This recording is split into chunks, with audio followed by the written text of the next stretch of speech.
छात्रों, आज हम लोग BCom part 2 account honour fourth paper specialised accounting की चर्चा करेंगे। इसमें आज का हम लोगों का चैप्टर होगा numericals of double account system. पिछले क्लास में भी हमने कुछ न्यूमेरिकल सॉल्व किया था। आपसे उम्मीद रखता हूं कि आपने उसे पुनः देखा होगा और समझने का प्रयास किया होगा। आज हम लोग उसके आगे अब प्रॉब्लम नंबर 11 की चर्चा करेंगे। यह बुक है डॉक्टर एस.के. सिंह द्वारा लिखित SBPD पब्लिकेशन द्वारा प्रकाशित बुक है। यह है तो और बुक का नाम समझते हैं स्पेशलाइज्ड अकाउंटिंग। तो आज हम लोग प्रॉब्लम नंबर 11 देखेंगे। इसमें प्रॉब्लम नंबर 11 में हमें बनाना है कि इसमें कि preparation of final account of electricity supply company according to double account system. इसके बारे में हम लोग जान गए हैं कि किस प्रकार की कंपनियों को डबल अकाउंट सिस्टम रखना पड़ता है। हम लोग शुरू में इसके थियरीज में या जब मैंने न्यूमेरिकल की शुरुआत की थी तो उस समय भी मैंने बताया था कि ये कंपनियां जो है विशेष अधिनियम के तहत इनको बनाया जाता है और इनका कार्य व्यवसायिक कंपनियों की तरह लाभ कमाना नहीं होता है, बल्कि जनता की सेवा करना है। अब उसमें चूंकि जब एक्सपेंडिचर और रिसीट की बात होगी, अर्थात आमदनी और खर्च की, प्रत्येक कंपनी चाहती है कि हमें जो है लाभ हो, लेकिन ऐसी कंपनियां लाभ नहीं देती है, जनता के हित के लिए कार्य करती हैं। लेकिन फिर भी इसमें लाभ या हानि दोनों में से कुछ न कुछ तो होना ही है। ऐसा नहीं होगा कि जितना होगा उतना ही खर्च करेंगे। हो सकता है हमारा खर्च ही अधिक हो जाए तो हानि भी हो सकती है, या कभी कभी होगा कि खर्च कम हो आमदनी अधिक हो जाए तो उसमें कुछ, लेकिन वह जो है लाभ नहीं माना जाता है। वह एक तरह से बैलेंस होता है, तो उसे आगे कैरी फॉरवर्ड कर देते हैं अगले साल के लिए, और फिर जो है कुछ और विकास के कार्य करने का प्रयास करते हैं। तो एक क्वेश्चन नंबर 11 में है कि from the following details relating to an electricity undertaking you are required to draw the capital account and general balance sheet. जैसा कि हम लोग जानते हैं कि इसमें कैपिटल अकाउंट और जनरल बैलेंस शीट बनाया जाता है। तो as at 31 March 2019 under the double account system, हमें बनाना है डबल अकाउंट के सिस्टम के आधार पर कैपिटल अकाउंट और जनरल बैलेंस शीट। अब इसमें बाकी जो है डिटेल्स दिया हुआ है। तो है authorise capital 8,000 share of ₹100 each। तो यह हो गया इसका ऑथराइज कैपिटल। इसके बाद है कि issued capital 4,000 share of ₹100 each, fully paid, out of which 5,000 shares were issued during the year। कराएगी जो है 4,000 शेयर जो है ₹100 का फुली पेड है, लेकिन इसमें से 500 शेयर जो है ड्यूरिंग द ईयर जो है इशू किया गया है। अर्थात हम कहेंगे कि 3,500 शेयर शुरुआत में इशू किया गया। तो 3,500 शेयर का ₹100 के हिसाब से कितना हो जाएगा? 3,50,000। वही यहाँ लिखा हुआ है 3,50,000, और बाद में 500 शेयर पर ₹100 के हिसाब से ड्यूरिंग द ईयर में। इसलिए आप देख रहे हैं ये कॉलम तो अब आप जान ही गए हैं, क्योंकि कई क्वेश्चन सॉल्व हम लोग कर चुके। तो ड्यूरिंग द ईयर में तो वही है 500 शेयर का ₹100 के रेट से यहाँ 50,000। इसलिए इस 4 लाख को जो है बांट दिया गया है। 3,50,000 का पहले का है और यह जो है 50,000 डिविजन ईयर मिला के हमारा टोटल हो गया 4 लाख जो दिया हुआ है हमारे क्वेश्चन। फिर कहता है कि 13% डिवेंचर 2 लाख, तो क्या हमारा 13% डिवेंचर हो गया 2 लाख। ये हो गया हमारा रिसीट साइड। अब हम आएंगे एक्सपेंडिचर की तरफ। तो एक्सपेंडिचर में अब क्या, तो बाकी तो अब एक्सपेंडिचर देखेंगे। तो एक्सपेंडिचर में है कि मशीनरी है 3 लाख का और ड्यूरिंग द ईयर 60,000 इंट्रोड्यूस किया गया है। ये हमारा हो गया टोटल हो गया 3,60,000। इसके बाद बिल्डिंग, तो बिल्डिंग है 2 लाख का और ड्यूरिंग द ईयर 10,000, तो हो गया 2 लाख।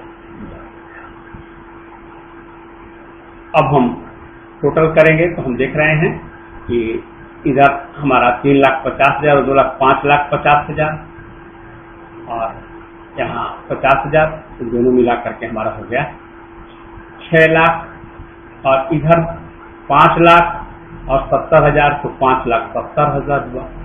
इसका मतलब कि 30,000 का इधर जो है कमी है। तो अब इसको करेंगे कि balance transfer to balance sheet. याद होगा आपको, हम लोग करते हैं कि balance transfer to balance sheet, तो यही 30,000 यहाँ ट्रांसफर कर दिया गया है।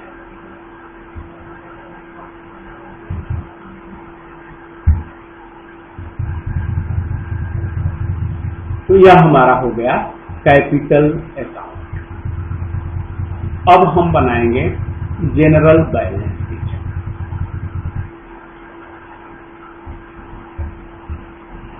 तो जनरल बैलेंस शीट में हम लोग बनाना जानते ही हैं। एक तरफ लायबिलिटी और एसेट्स, तो अब आपको नहीं बताना है हमारे समझ से, आप लोग अच्छी तरह जान गए हैं इसको कि लायबिलिटी और एसेट्स रहता है जनरल बैलेंस शीट में। तो अब यहाँ ध्यान देंगे हम लोग। तो कैपिटल अकाउंट, हमारा कैपिटल अकाउंट में कितना था 6 लाख कैपिटल अकाउंट। इसके बाद ट्रेड क्रेडिटर, तो ट्रेड क्रेडिटर जैसा कि हमारे क्वेश्चन में दिया हुआ है 50,000, ये 50,000 है। इसके बाद रिजर्व फंड 1 लाख। अब बात करेंगे हम डिप्रिसिएशन फंड की। तो डिप्रिसिएशन फंड में है मशीनरी है 70,000 और बिल्डिंग 10,000, ये हो गया। अब इधर कैपिटल अकाउंट 5,70,000, हाँ प्रॉफिट एंड लॉस अकाउंट का दिया हुआ है 40,000, सबसे नीचे में क्रेडिट बैलेंस 40,000, यहाँ हमने 40,000 लिख दिया। अब इधर आ जाएंगे कैपिटल अकाउंट 5,70,000,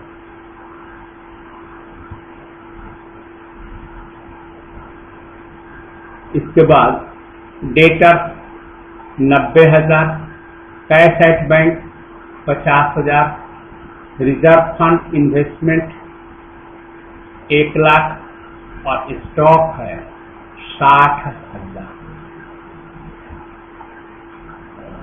इनका हम टोटल कर देंगे। अगर हम टोटल किए तो आया हमारा 8,70,000 का टोटल आ गया। अब हमारा जनरल बैलेंस शीट बनकर तैयार है। जनरल बैलेंस शीट हम बना लिए, हमारा क्वेश्चन बनकर तैयार है। क्योंकि हमसे यही पूछा भी जा रहा था क्वेश्चन में कि आपको कैपिटल अकाउंट कहा था कि you are required to draw the capital account and general balance sheet as at 31 March 2019। तो हमारा ये दोनों बनकर तैयार है। तो छात्रों यही हो गया इस क्वेश्चन का आंसर। अब हम लोग अगला क्वेश्चन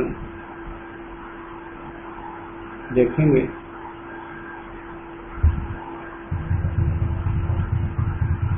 अब हम देखेंगे प्रॉब्लम नंबर 17। 17 इसमें है। अब हम लोग चूंकि थोड़ा जैसे जैसे हम लोग आगे बढ़ रहे हैं तो कुछ नए टाइप के जो क्वेश्चंस हो सकते हैं उसको मैंने प्रयास किया है कि मैं आपको समझाऊं। तो क्वेश्चन नंबर 17 में है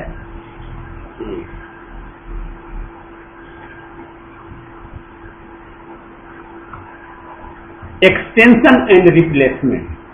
बात है कि अगर मान लीजिए जो कंपनी है उसमें कुछ एक्सटेंशन होता है, कुछ रिप्लेसमेंट होता है, तो वैसी परिस्थिति में हम किस प्रकार लेखा करेंगे यह हमें ध्यान देना है, क्योंकि हमें सिर्फ कैपिटल अकाउंट और जनरल बैलेंस शीट बनाने से काम नहीं चलेगा। आखिर कैपिटल अकाउंट के लिए या जनरल बैलेंस शीट के लिए इंफॉर्मेशन कहां से आएगा, कैसे? तो हम उसके पूर्व में जो जो किए रहेंगे उसका भी हम हिसाब किताब जानेंगे, तभी हमें आसानी होगी जनरल बैलेंस शीट बनाने में या कैपिटल अकाउंट बनाने में। तो इसलिए मैंने प्रयास किया है कि हर तरह के क्वेश्चन जो कि विद्यार्थियों के लिए उपयोगी हों वैसे क्वेश्चन को सॉल्व किया जाए। मेरा यही प्रयास रहा है। मेरी सफलता आप लोगों को समझ में आने पर है कि आप कितना इसको समझ पाते हैं। तो हमारा क्वेश्चन नंबर 17 जो है इसमें अब जर्नल एंट्री करना है। ये ध्यान रखिएगा कि इसमें अब कैपिटल अकाउंट या बैलेंस शीट नहीं बनाना है, बल्कि हम जर्नल एंट्री करेंगे। तो जर्नल एंट्री के क्रम में इसमें क्वेश्चन हमारा है, छोटा क्वेश्चन है इसलिए मैं इसे पढ़ दे रहा हूं। तो Bilaspur gas company rebuilt and re-equipped a part of their work at a cost of ₹1 lakh।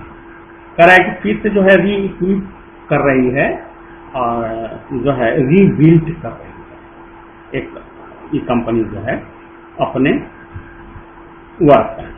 तो और जिसमें कॉस्ट है 1 lakh.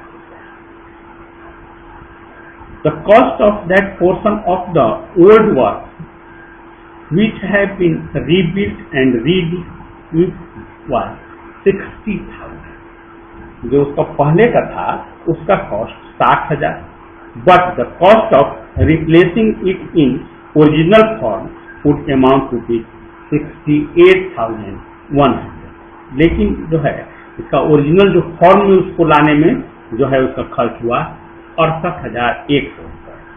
The capacity of the new work is double than that of the old। Correct, पुराने से जो ओल्ड जो reform किया गया, जो रीबिल्ड किया गया या री-इक्विप्ड किया गया, तो जो है कैपेसिटी दोगुना हो गई है। तो कौन कंपनी नहीं चाहेगी कि मान लीजिए कि हम थोड़ा कुछ खर्च करके और जो है हम अपनी कैपेसिटी बढ़ा लें। तो उसी कैपेसिटी बढ़ाने के लिए रीबिल्ड और री-इक्विप्ड किया गया है। इसमें जो है ₹4,000 receive from sale of old material. जो ओल्ड मटेरियल था उसको बेचने पर 4,000 रुपए की प्राप्ति हुई है। अब इसमें कह रहा है कि give journal entry for recording the above transaction. अब आपको जर्नल एंट्री करना है, ऊपर जो भी दिया गया है ट्रांजेक्शन जो लेन देन है उसके आधार पर जर्नल एंट्री करना है। तो इसमें हम पहली एंट्री हमारी होगी कि न्यू वर्क को हम डेबिट करेंगे और रिप्लेसमेंट को डेबिट करेंगे, और चूंकि हमारे यहाँ से कैश जाएगा, इस पर हमारा एक्सपेंडिचर होगा, इसलिए बैंक को क्रेडिट करेंगे। तो वही लिखा हुआ है कि न्यू वर्क अकाउंट दिया, रिप्लेसमेंट अकाउंट दिया टू बैंक।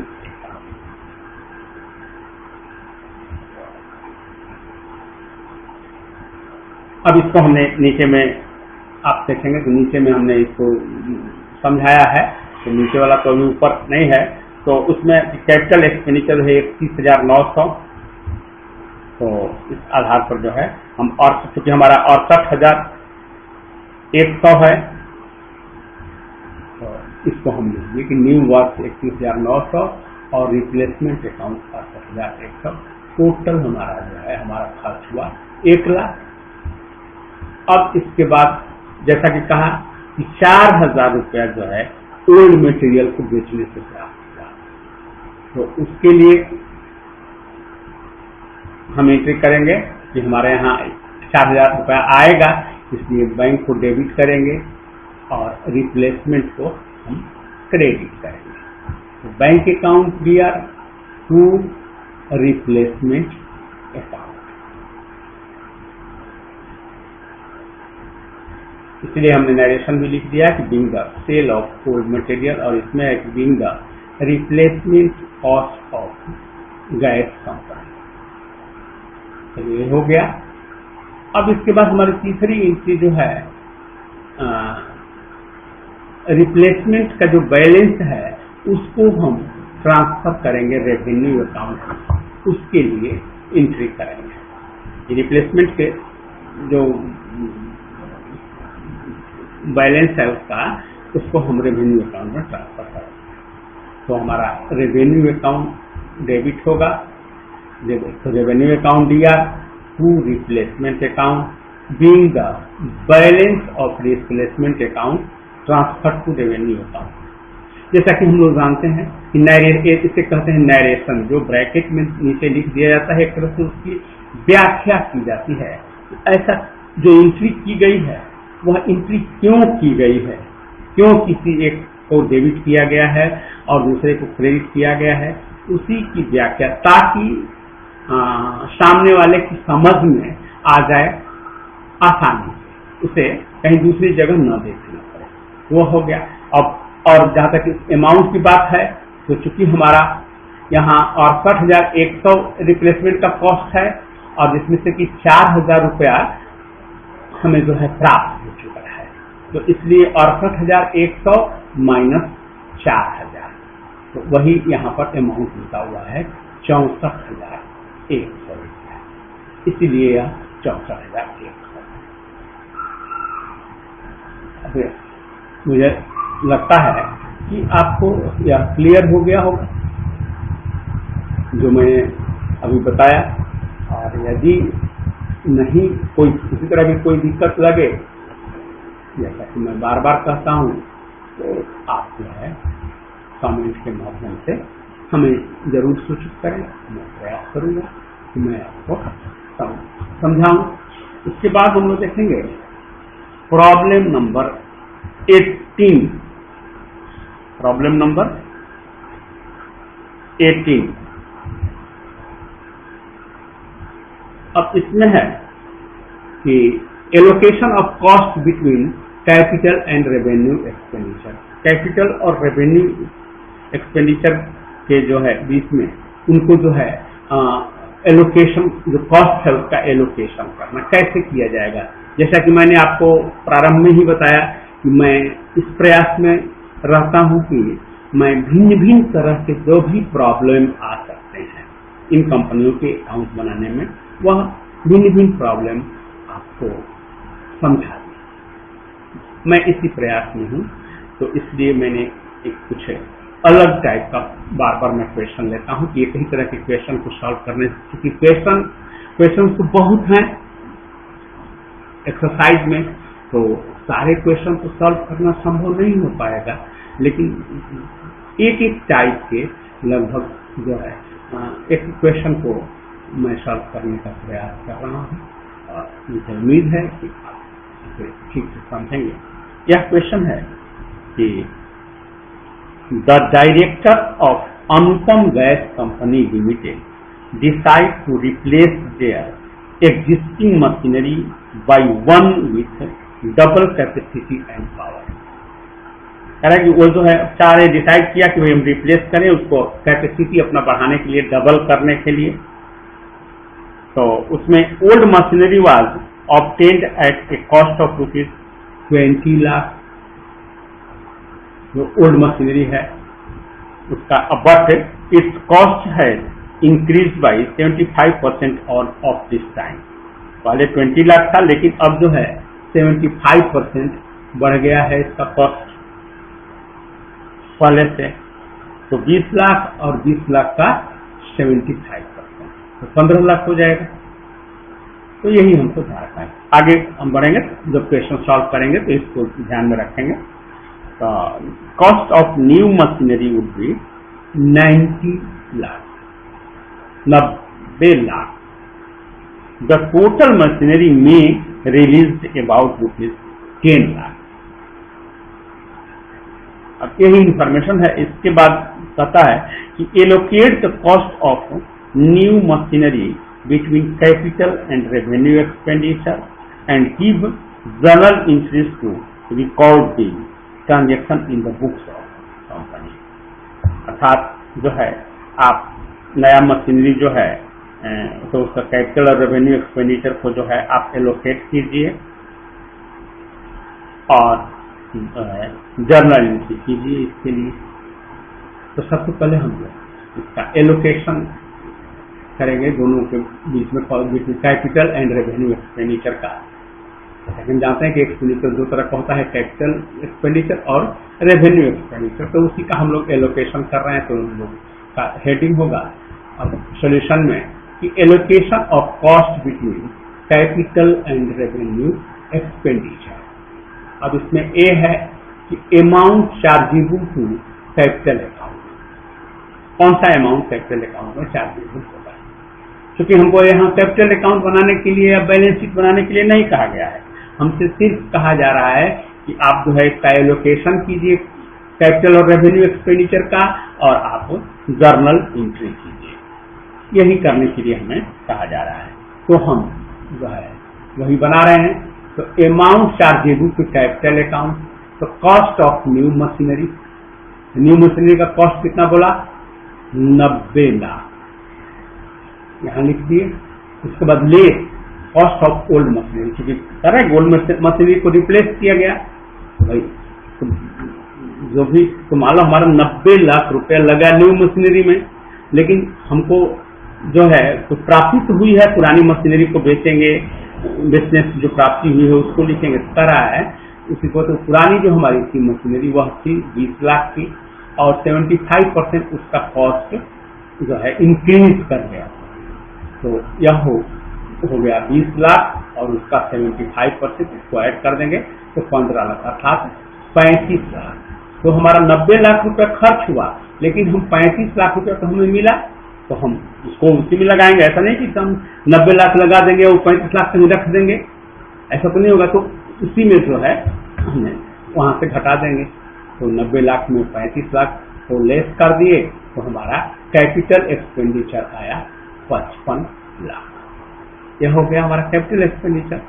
अब इसके बाद रेवेन्यू अकाउंट में क्या चार्ज कैसे किया जाएगा तो हम देखें। तो अब इसको हमने बी दिया है। तो amount chargeable to revenue account. अब इसमें रिप्लेसमेंट कॉस्ट है 35 लाख और less sale of old material.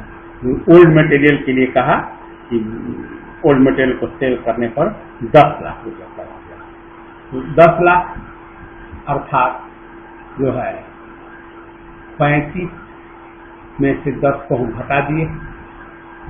मैंने यहाँ जो ये 35 आया था इसका है कि 35 लाख तो आया रेवेन्यू जो अकाउंट में, लेकिन उसमें से ओल्ड मटेरियल जो है 10 लाख का, तो उसके हिसाब से जो हमारा हो गया, क्योंकि मटेरियल जो है रेवेन्यू आइटम है तो 25 लाख जो है रेवेन्यू एक्सपेंडिचर का लगा। अर्थात हमारा कैपिटल एक्सपेंडिचर हो गया 55 लाख और रेवेन्यू एक्सपेंडिचर हो गया 25। तो यही हमारा allocation of cost, allocation of cost इसे कहेंगे। अब जो है हम जर्नल एंट्री करेंगे। तो जर्नल एंट्री के लिए हम सबसे पहले जो हमारी एंट्री होगी तो न्यू वर्क और रिप्लेसमेंट को हम डेबिट करेंगे और न्यू वर्क अकाउंट दिया 55 लाख, रिप्लेसमेंट अकाउंट दिया 35 लाख, टू बैंक 90 लाख, हमारा लगा 90 लाख। भले वहाँ हमने दिखा दिया कि हाँ हमारा, लेकिन किस किस रूप में हुआ तो न्यू वर्क का 55 लाख और रिप्लेसमेंट का 35 लाख, ये हमारा हो गया 90 lakh. Being cash outlay on replacement,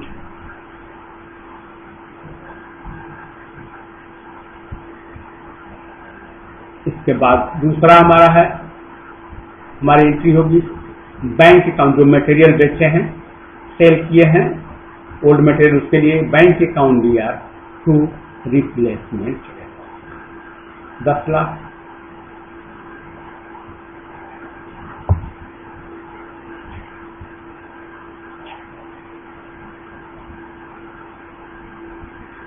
अब इसके बाद हमारी तीसरी एंट्री होगी कि रेवेन्यू अकाउंट दिया टू रिप्लेसमेंट अकाउंट। अब देखिए ऊपर में क्योंकि हमने बना दिया है तो यहाँ लिखने से छूट गया है, यह अमाउंट होगा 25 लाख। अब ध्यान रखिएगा, यहाँ वहाँ ऊपर हमने कैलकुलेशन करके तो दिखाया 25 लाख, लेकिन यहाँ गलती से बनाते समय हमने नहीं लिख पाया, तो इसको ध्यान रखेंगे, यहाँ होगा 25 लाख।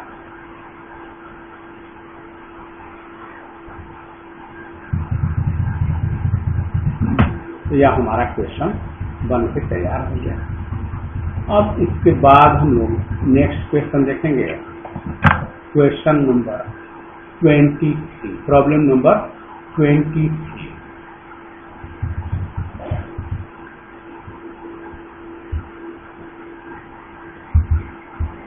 अब इसमें है 23 में है कि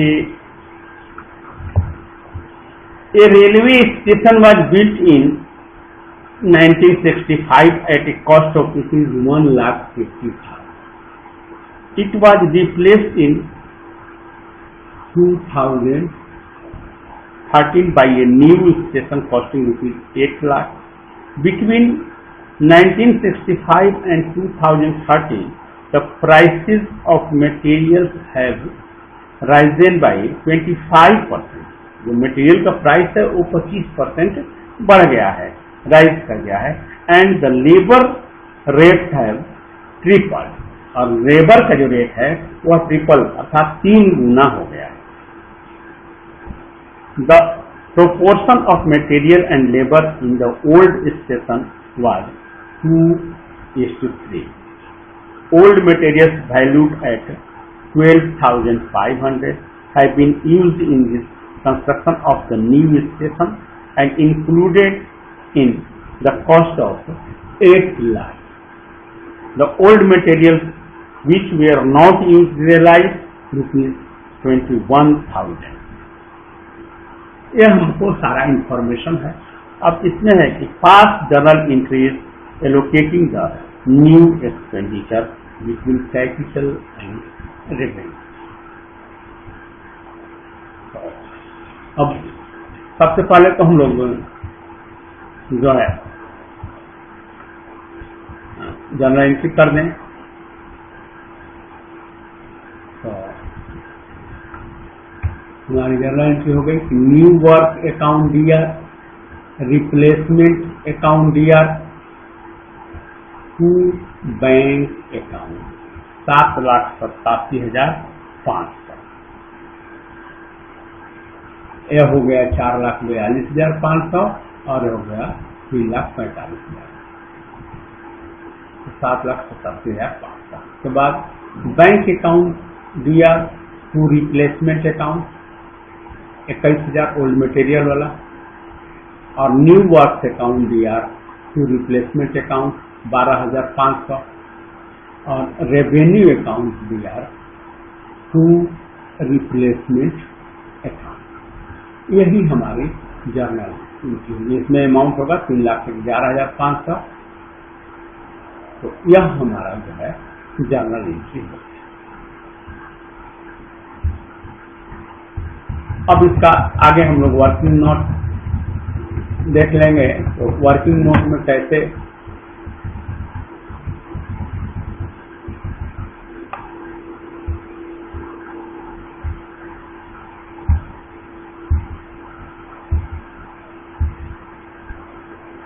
तो statement of allocation of cost. Cost of old station 1,50,000 और रेशियो मटेरियल का 2:3 है। तो सो मटेरियल इज 1,50,000 गुणा 2/5 बराबर 60,000 आया। और कह रहा था कि 25% जो है उसका, जो क्वेश्चन में हमारा दिए हुए है कि 25% उसका रेज कर रहा है, तो उसका 25% निकाल देंगे। तो 60,000 गुणे 125/100 बराबर 75,000। अब लेबर का हो जाएगा 1,50,000 गुणे 3/5 अर्थात 90,000 बटा में 90,000 है, एक 0 छूटा हुआ, 90,000 गुणा 3 बराबर 2,70,000। तो ये हो गया 75,000 और 2,70,000 बराबर 3,45,000। और कॉस्ट ऑफ रिप्लेसमेंट 8 लाख, तो 8 लाख में 3,45,000 को घटा देंगे तो हो गया 4,55,000। तो यही अमाउंट टू बी कैपिटलाइज, यही हो गया हमारा आंसर जो है। तो हमारा यह क्वेश्चन नंबर 23 भी बनकर तैयार हो गया। अब छात्रों, अब मुझे उम्मीद है कि आप लोग इस डबल अकाउंट सिस्टम में सारे जो भी क्वेश्चन मैंने समझाए हैं उसे आप समझें या समझ गए होंगे, नहीं समझे होंगे तो आप अपने कमेंट के माध्यम से हमें सूचित कीजिएगा। वैसे मैंने प्रयास किया है कि हर टाइप के क्वेश्चन जो हमारी परीक्षा के लिए उपयोगी हो सकते हैं उस प्रकार से जो है हर टाइप के क्वेश्चन को मैंने सॉल्व करने का प्रयास किया है। और इसीलिए मैंने आपको ई नोट्स और उसको सारा क्लेरिफिकेशन साथ में मैं वीडियो बनाता हूँ इसीलिए कि ताकि वह आपको बिल्कुल ही क्लियर हो जाए। अब कहीं किसी तरह की संभावना न रहे, उसे आप बार बार एक बार देखें, दूसरी बार देखें तो अपने आप आपको समझ में आने लगे। फिर भी कभी कभी होता है वो चीजें नहीं समझ में आती हैं, तो यदि कोई दिक्कत हो, किसी तरह का कोई कंफ्यूजन हो, कोई शंका हो तो आप जरूर हमें पूछा करें और हमसे समझने का प्रयास करें। क्योंकि जब आप समझने का प्रयास करेंगे तो वैसी ही स्थिति में जो है आपको समझ में आएगा। ऐसा नहीं कि बिल्कुल इसको अपने सिस्टम में आप सिर्फ लोड करके रख दिए, डाउनलोड कर लिए और उसके बाद इसको नहीं देखेंगे तो फिर दिक्कत होगी। इसलिए परीक्षा के ख्याल से अब यह चैप्टर बिल्कुल लोग का हो गया।